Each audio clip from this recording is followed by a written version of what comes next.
Hello everybody, welcome to another Python tutorial. This one will be a bit different because we're going to focus on analyzing real data. Now, based on the title, you can already guess that it's related to the international football games. And what you see on my screen is on the right side, of course, the Python file that I'll be working in, as well as a results.csv, which is the file that contains the historical data regarding the international football games. By the end of this video, I hope to have covered these 8 questions. We'll go step by step to understand and understand the data and find meaningful insights into it.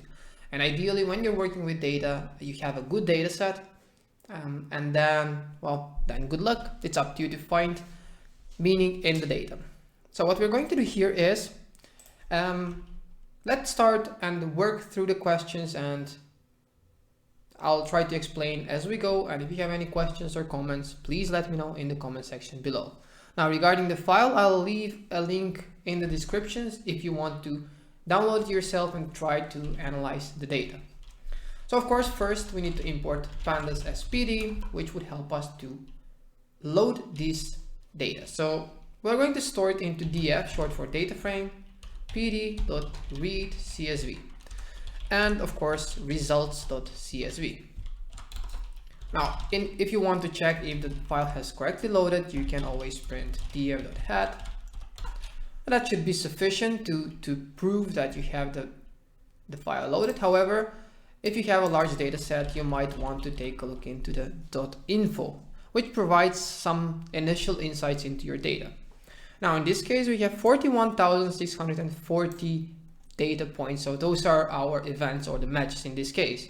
And for each match, we have the date. So when was the match played? We have the teams, the home and away team. We have the score. So the goal score from the home and away team. And you see that these are integers. So these are actually numbers, as opposed to the ones before that are not. So here we have a date. Here we have probably a string. The tournament, we have the city and country, so where the game took place, and we have neutral, which is a separate column, and it's a boolean, so it's true or false. And basically what this shows is, was the match played on neutral grounds or not? And we need to keep that into account for later on the tutorial. So at the moment, the first step is find the good data source, which we have. Make sure that we don't have any non-null values, actually null values. In this case, we have exactly the same amount of non-null values as our entries, so that's matching. And be aware of the structure of the data. Now, once we have that, we can continue to our first task, which is development of international football over time. And that should cover the games that were played, so games played over time, as well as average goals scored. So to figure out, are there more games played or less compared to the past, and what has happened to the average goals scored? Has it increased or decreased, or maybe remained the same? So let's focus on that. Now, when we are looking into development over time, we would like ideally to take a look, let's say games played per year. At the moment, if we take a look at our data, the date shows the year, month, and day. And we're only interested in the year. So as you can see, it starts off as of 1872. That is the first game played. So the first football game played internationally. And it was between Scotland and England. And if you notice, the remaining 4 out of the 5 are also played between the same countries. Which means that these two countries have started international football. And if we take a look at maybe the first 10 games, what we can notice is that Wales is the 3rd country. So if our goal is to find interesting information within the dataset, then this is how I would personally start. And these are some things maybe that are worth reporting out. Of course, it really depends on our objective. What's interesting here, what I find interesting is that except for the first game, all the others were played in March, which there could be some reason for that. Maybe there's some event that was very important, so this was part of that, but it's way too back, so 1872, 1873. And also what we can see is that it's more or less one game a year. As of 1876, it starts with more than one. So this is our, from historical point of view, the starting point of the international football. Now, since we have the date, we only want to have the year, and we're going to create a separate column as part of our data frame, which would be year, and that one would be equal to bd.dateTimeIndex. So we'll take df date and we're going to convert it, so .year. And if we run the same code, what you will notice is that actually at the end here we already have year as a separate column, and now we can summarize and work with the data on yearly level. So the date is no longer something that we need. Maybe if you're interested in which part of the year are the games played, and maybe that's something that you can use. All right, so I'm not going to print the head again, but what I want to do is I want to store in a separate variable year. Maybe the best way is to count the value. So what we can do is df_year.value_counts, and if we do that, what it does is it takes the unique values in that column and it counts them, which is what we need if you want to grab them. Now, what you can see is that we start with 19, 2008, so it's not sorted. So what we can do is .value counts and then sort index. Now we have something that makes a lot more sense. The first part we're already aware of, so we saw that. 2016 we have over 900 games, and it seems to be the case in 17, 18 and 19. 2020 I would not personally put a lot of attention into it because not all the matches of 2020 are included in this dataset, but also the year is not over yet at the time of this recording, so it doesn't make sense to compare it with a full year. So this one you can be ignored for now. All right, but this is something that we can graph to show the development over time, how it become from one game to over 900 games a year. And maybe we'll see something that's significant. And the next part is the average goals scored. Now at the moment, as part of our data head, actually let's do df.columns. We have the home score and the away score. So we need to combine the two together to get the average. So what I'm going to do here is I'll create df total goals to be equal to df home score plus df away score. And this is quite self-explanatory. Maybe a good, it's good to be consistent, so I can use total score. But I personally think the total goals is more explanatory, so maybe these two can be changed to home score and away score. Or sorry, home goals and away goals. All right, but this is sufficient for now. Now we need to figure out what is the average goal scored. We already know the years, right? So we have that part done. We already have the year incorporated in our data frame. So now we need to do, and I think one easy way is to use the .mean method. What it does is it calculates the mean in all columns where that's possible. So for example, the home team, which is just the country name, you can't calculate mean on that. So that one would be just ignored. But if you take a look at the goals, that is something that will be calculated. So what I'll do is mean would be equal to df.group by, we're going to group it by year, right? Which makes sense. And then we're going to just apply the .mean. And if we do that, well, let me print mean. This is what we get. So as you can see, we have the year, which is what we need, and the average, the mean for these four columns. So we have the home and away score, total goals, and So it seems that the first game, because we know that there was only one game in 1872, was actually 0-0, which is a bit sad for such an amazing game to have a poor start, but nonetheless that's the case. The neutral, this is a boolean, so you know it's 0 or 1, and what you will see is this is the number of games that were played on neutral field. So it's about a quarter of the games now, so between a quarter and a third. This is not something that we're going to use. We're only interested in the total goals, so we'll continue with that part. And what we can do to show development over time, we can plot these two. So we can plot the number of games per year and average goals per year, and we can maybe see some trend or maybe not. Nonetheless, this is the process of data analysis. So sometimes it results in something that's very good and can be reported out, sometimes not. So let's start like this. Plt.subplot. So we need to import matplotlib.pyplot as plt. And then what we can do is, let's start with ax1.plot. Here we're going to plot mean.index. So that is the year. And we are only interested in mean total goals, right? So we want to have on the x-axis are the years, and on the y-axis are the total goals. We can choose color to be equal to blue.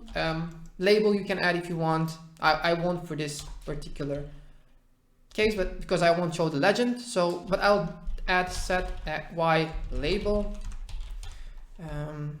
average goals per game. All right, I think that makes sense. Maybe we can also use plt.style.use. I like ggplot, it looks quite nice, so I'll stick with that. All right, so now we have the total goals. Let's also add the number of games in a year. So ax2, maybe first we can do ax1 between x. So we need to make sure that basically the x-axis is same for both. We'll have the year, and we're going to plot year. Now I'm only going to specify year because, well, that's sufficient. That's exactly what we have there, right? Here we did a value count on the year. So how many times a year appears as the year of a match. You can add a color if you want. You can add label, legend. I think I'll just stick with this, and I'll just add y label. So it would be number of games. I think that's sufficient. Title, say development of international football. I like to use the tight layout, helps a lot. And let's show and see how far we get, unless there's some typo which we need to correct. Fig1 ax1 subplot, so this should be plural. Color equals blue, of course. So this is how it should be. I'm not sure if we need to specify the color, but I think it would look better. All right. Interesting. So maybe adding a legend would help to know which, if the blue color is related to the average goals or to the number of games. But we already know that the number of games was almost down to 0. So this is when it started. So we know that the red one is actually the number of games. However, if you want to present this, I suggest make it as clear as possible. Think of the font size. Is this sufficient? Should it be larger or not?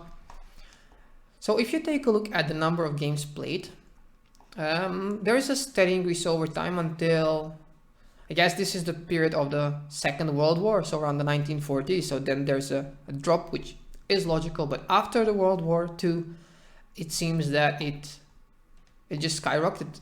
It kept increasing every year until probably somewhere around 2000. Then it's to some extent stable.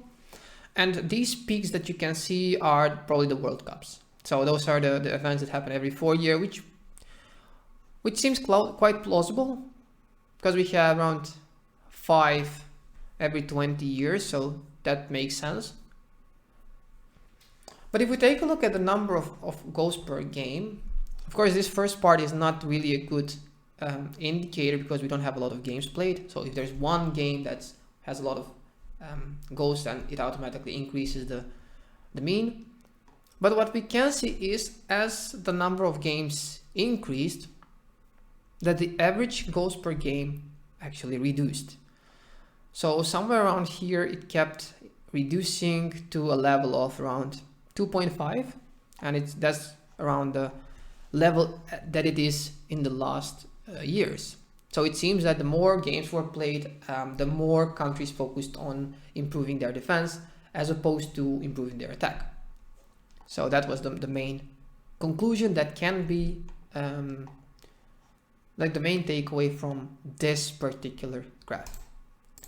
And I think that's a very good answer to the first task, which is how did the international football develop over time. So what I'm going to do is I'm going to comment this part out because we're going to probably do more plottings in the next tasks, and I don't want this part of the code to be run again and again. So we can continue to the second part. That is there advantage of playing at home? All right, now we all know that playing in front of fans can provide advantage to the team playing at home, but is that the case when it comes to international football? Now this is the point where we need to remind ourselves of the data that we have. So we have also the Boolean value of neutral, false, and true. So we need to exclude those matches where neutral was true, because in those cases it doesn't matter who was the home team or the away team, because they were both actually playing not at home, let's put it that way. So one way to do that is we can create a non-neutral list, a separate data frame that would be equal to the data frame that we already have, however where df neutral is equal to false. So we're only filtering the information, the events or the matches where it was played on non-neutral ground.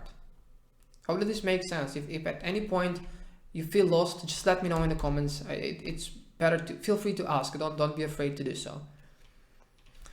Now, one way to do that, one way to answer the question, is there advantage? If you want a quick way, but not sufficient to prove, you can take a quick look by taking a look into the non-neutral home score.describe, and let's say the same for the away score. Non-neutral, and spelling is also important. All right, I should not print that part out anymore. So we have 31,000 out of the over 40,000 matches that were actually played on non-neutral grounds. We can see that the average number of goals scored by the home team is actually 1.77. So there's a number of goals, while on the away team we have 1.11. Now from this part we can see that there is a significant difference, and if that was more close to each other, then we could say that it's by chance. So winning 3-0 at home or as opposed to 4-0 away can be due to chance. But this is, in my opinion, a significant difference. But we'll dive more into this to figure out, is there an advantage to playing at home? So that's the first part. And the second is that we have information on the maximum number of goals that were scored by the home team in one match. So in this case, it's 31 and 15 away. So those are a lot of goals, but we'll take a look into that as well. Now, what is a better way to take a look at whether there is advantage or not? Well, what matters is winning, right? And if the home team has won more than the away team, then we can say, yes, there's an advantage of playing at home. So what we can do is, as part of the non-neutral data frame, we can add outcome. Now what outcome would be? Well, it would be home team where the home score is greater than the away score, right? So whoever scored the most goals. So we can do np.where, so we need to import numpy as well.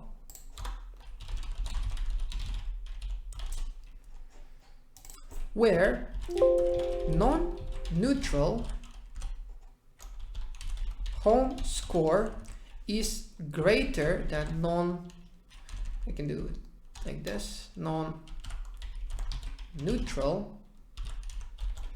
away score, then we would like to have the value of, let's say, home. If that's not the case, np where non-neutral home score is equal to non-neutral away score, then we would like to have draw. And if that's not the case, then we would like to have away.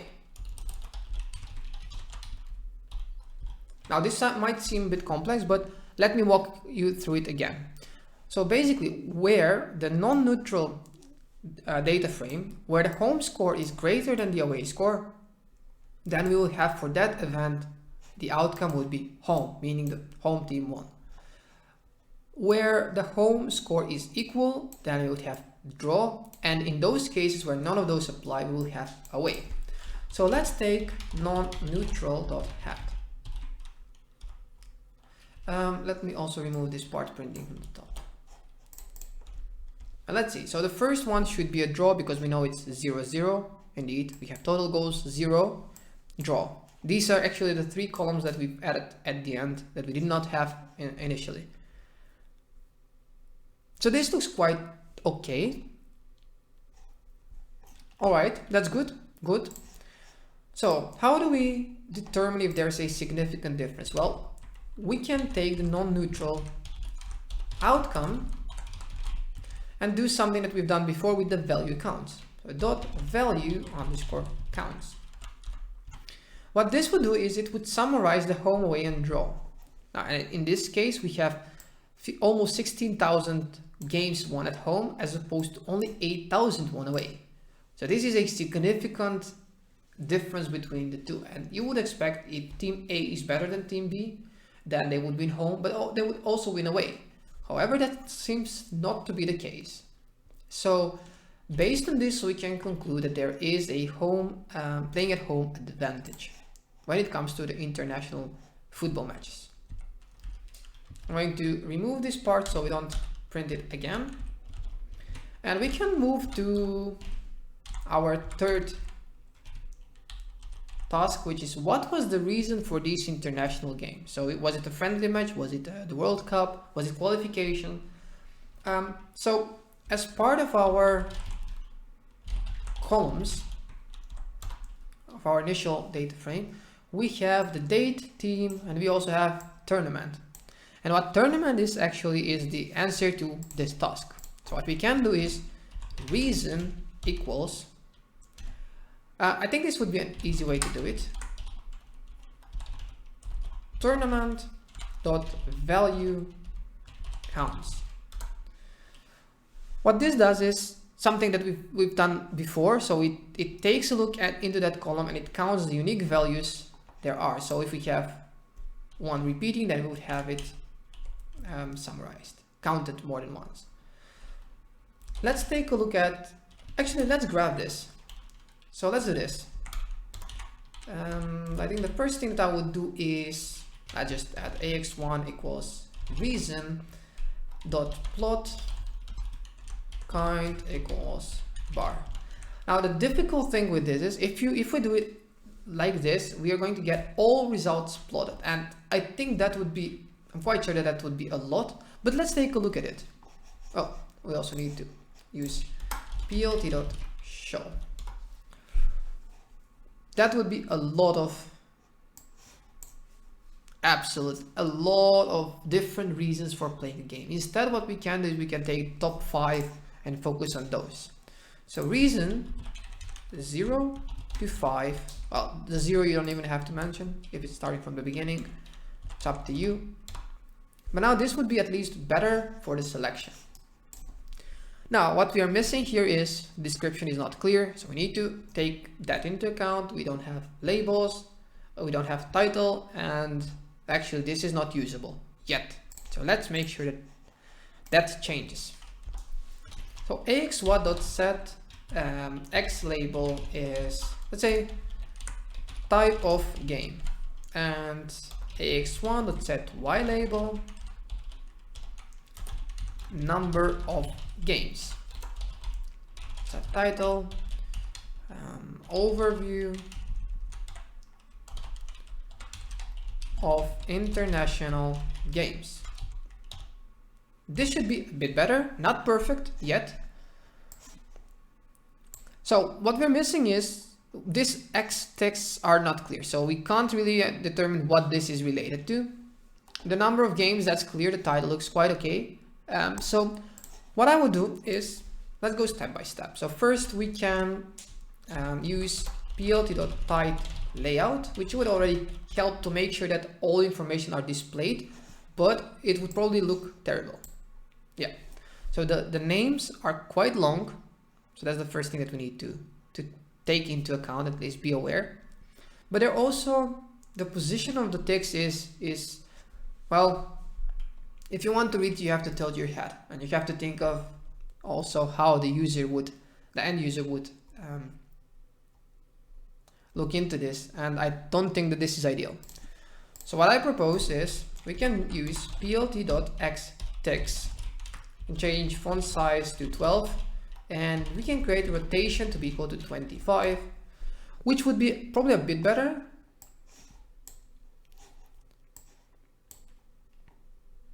Not perfect yet, because the size of the figure, I think we can improve that. So let's do this. plt.figure fix size to be equal to 10 by 8.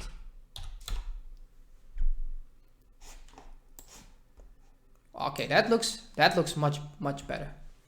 Now we can take a look into this. This is presentable, and we can analyze the data that basically out of all the international games that are being played, almost probably it's like 17,000 are friendly, so the majority are friendly, followed by FIFA World Cup qualification and UEFA Europe qualification, African Cup of Nations qualification, the FIFA World Cup, and so on. I think this is a very good answer to the question, what was the reason for the international games? Alright, we can continue to task number 4. I'm going to, as before, I'm going to comment this part out so we don't have anything related to plotting in the next tasks coming from before. Alright, which country has scored the most goals on one match at home versus away? Now, this is actually something that we can do fairly easy if we do the locate function. So let me do something quick, and then I'll actually show what is wrong with that. So if we do most home goals, and if we store df.ilog df home score dot id max,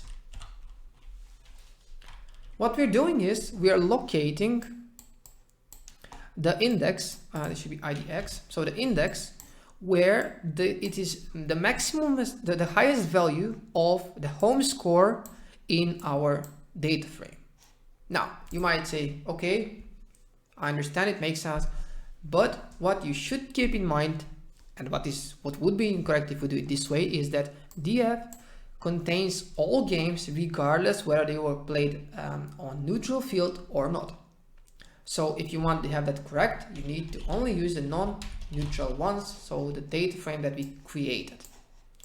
And that would be the correct way to do it, because indeed in those cases it would be the most home goals. So on 11th of April 2001, Australia won against American Samoa with 31-1, and that's the highest goal scored in one match by the home team.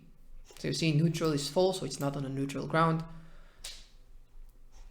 Wow, that's a lot of goals. All right. So if you want to take a look at the away goals, you can do the same. So here you would just change away score, and this would be the most away goals. And again, remain in the non-neutral one. So the most away goals were scored by Philippines against Japan in 1917. So quite some time ago, 15-2. That was the end score. This is another good finding. But we can also, now we can also do something else. If we're not interested in the away score, if we do this, actually, regardless of what we get, would not be usable because no one is actually away, right? But what we can do is we can take a look at the total score, because we do have that df total goals. So if you do take a look at total goals, and this would be most goals, we can get the match with the most, the international football match with the most goals. So it's indeed the same one between Australia and American Samoa. So that is the match with both the most home goals scored as well as the most goals scored in one match. All right. How many countries have played international football games? Let me remove this part. Now, you might think that if you're familiar with a list and for loop and all that, what you can do is you can select countries, have a variable countries, and then you can iterate through the list, through all the events. If the home team is not in the list, add it. If it is in the list, don't do anything. Same for the away. It is possible to do that, but it would not be ideal performance-wise. And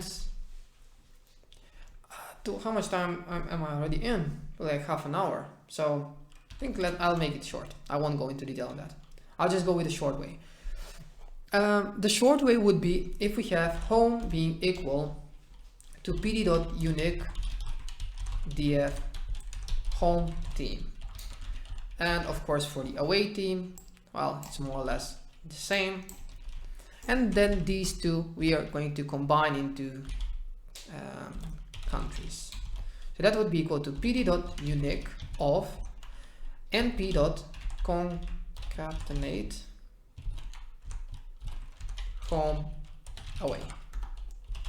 Let's take a look at the length of countries. I'm missing here an R, countries. And what we should have is,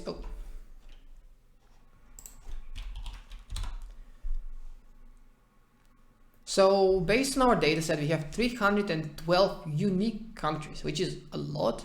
But of course, we're looking at the international games, and there can be countries that have split into more than one, maybe merged, maybe don't exist. So all of those are options. So it's a lot of information. One thing that you can do with this dataset is you can select a shorter period. So for example, analyze the last 10 years, and then you can see if there's something more interesting happening in the last 10 years. But when it comes to how many countries, I think this would be the easiest way, also the fastest way. So performance wise, this is much better and much faster compared to iterating over all the events.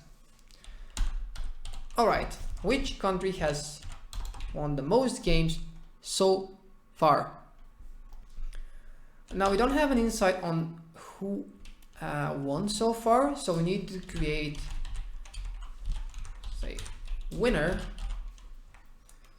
and that would be, so how did we define the winner here? By comparing the home to the away score, right? And then the outcome was home, drew, or away, right? Now we need to do exactly the same, however, except the only change would be that at the end we're not going to store home, draw, or away, but the country's name. So np where, we can use this actually. Maybe it's better to go another way.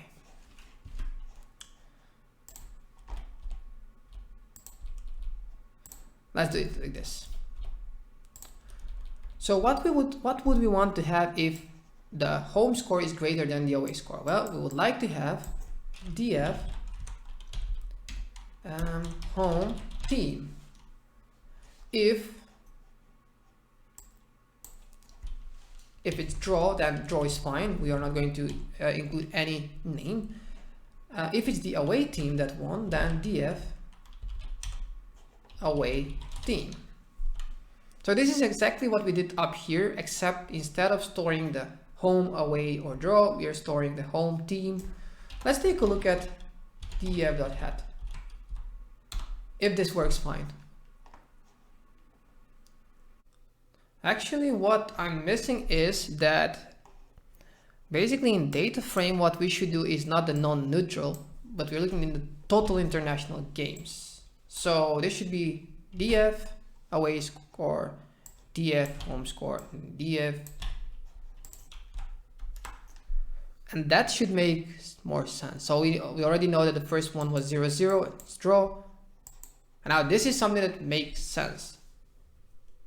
All right, cool, nice. We can continue with this.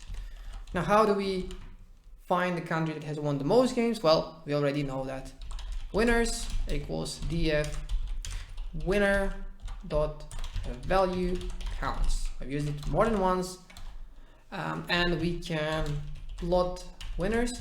Now, what I'll do is I'll do 0 to 5, so just to find the 5 top countries with most games won. But there's something that we need to change. So dot plot kind equals bar. So ax1 x label would be country, ax1 y label would be games won. You can add a title, countries with most games won, but I won't do it just because it's getting a long tutorial anyway. So one thing that you need to keep in mind that we have draw as a country, right, as a winner. So that will be the number 1 anyway. So we need to remove this, and the way we're going to do that is instead of plotting 0 to 5, we'll do 1 to 6. That would solve our issue. So we can see that the country with the most games won is Brazil, then England is the second one, Germany, Argentina, and Sweden. So those are the 5 countries with most games won, which answers the question as part of task 6. Question number or task number 7 and 8, I think these two we can combine because they are both related on scoring the most goals home and away. I think this is something that we can tackle together. So what we're going to do is, let's create an empty data frame summary. And the summary would have 3 columns. It would contain the country, it would contain goals scored, and it would contain goals conceded. I guess conceded is the right term. If I'm wrong, let me know. And then what we're going to do is, we already have the list of all countries. So for country in countries, goals scored would be equal to df.locate, where df.home team is equal to country. What we want is the home score dot sum, right? So take a look at our data frame where the home team is equal to the country that we have at the moment when we're iterating through the list. Take the home score, which is the goal, and of course the goal scored, and that's indeed our objective. Summarize them. Now, if you're thinking, but what about the teams, the games that the same country played away? Well, we're going to add that as well. So plus df dot away team, if it's equal to country, then away score. Now, goals conceded. What we can do is we can copy this exact same code, but what we're going to do is when the team was playing at home, then the away score, right, is the goals conceded. If it was playing away, in that case, it's a home score. I hope this makes sense. I think it's quite logical, but let me know if it's confusing. And now we can append, so we know the country, we know how many goals the country has scored over time and conceded, and we can add these into our empty yet data frame. So summary would be equal to summary dot append, and here we have a dictionary. So we have country, which would be equal to country. Then maybe we can do it like this. We have goals scored, which would be equal to goals scored, or the outcome of looping. And then we have goals conceded, which would be equal to goals conceded. And then I think what would be good is to have maybe ignore index for this part. But if you want to have the index, you can do summary is equal to summary.set index country, because that would be the index that we would need if we use one. Let's take a look at the head. If I don't have any typos, then this should be equals. So if it's equal to country. Same here and same here.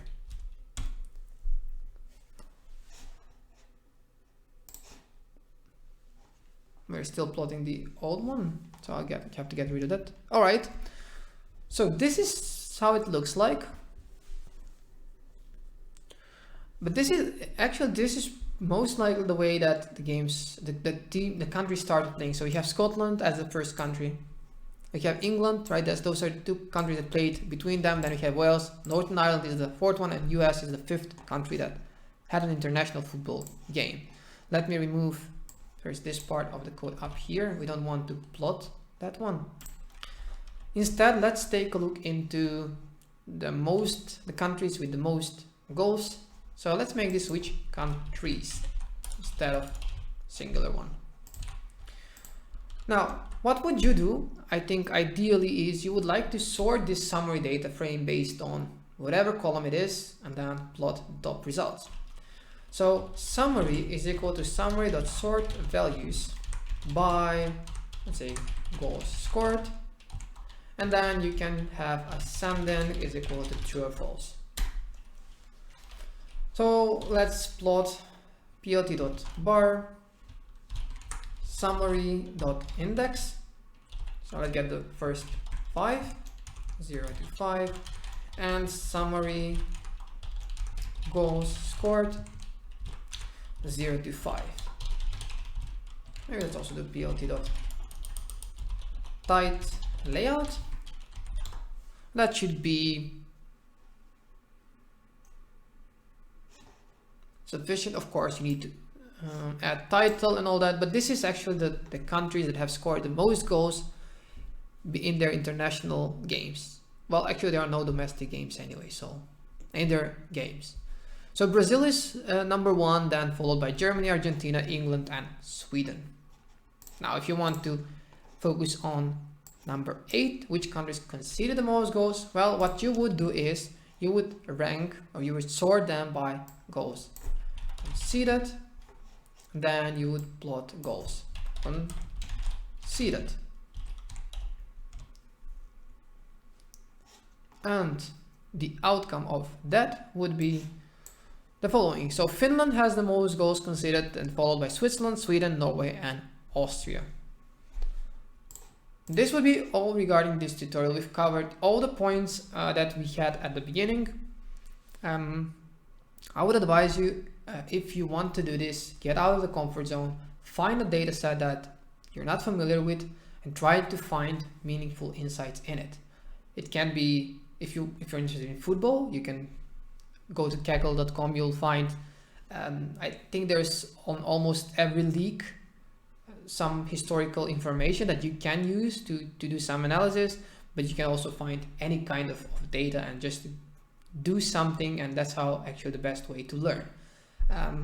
And if you're stuck, Google is always there, Stack Overflow is always there, so Good luck, and let me know in case of any questions in the comments below. Thank you.